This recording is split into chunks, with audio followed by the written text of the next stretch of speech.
Momentálne sa pozeráme na mapu informatickej rozprávky Princezna a drak. Mapa zatiaľ neobsahuje žiadne príkazy, obsahuje len základ programu, samotné čierne čiary.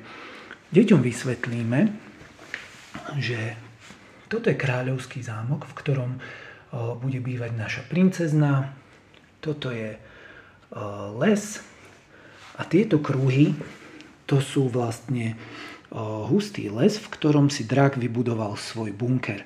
A tie jednotlivé kruhy sú opevnenie, ktorým ten bunker obohnal, aby bol v bezpečí a aby do toho bunkra mohol uniesť princeznu zo zámku. S týmto programom budeme pracovať ďalej a budeme s ním pracovať takým spôsobom, že ho postupne so žiakmi ako im budeme rozprávku rozprávať, tak tento program budeme obohacovať príkazmi, ktoré budeme dokresľovať. Teraz ukážem, čo sa stane, ak do tohto programu vložíme ozobota bez toho, aby sme mali pripravené nejaké príkazy.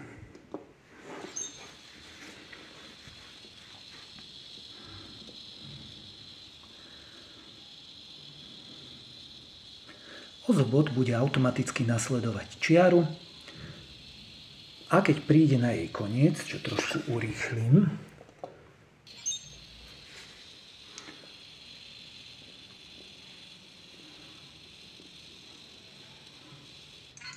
zastane.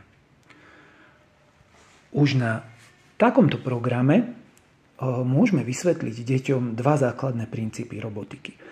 Možno ste už si ich aj vypomenovali sami pre seba. Prvý princíp je, ozobot má naprogramované sledovanie čiernej čiary alebo všeobecne čiary a pokiaľ príde na koniec čiary a nemá tam zadaný žiadny príkaz, tak pre neho program skončil, zastane.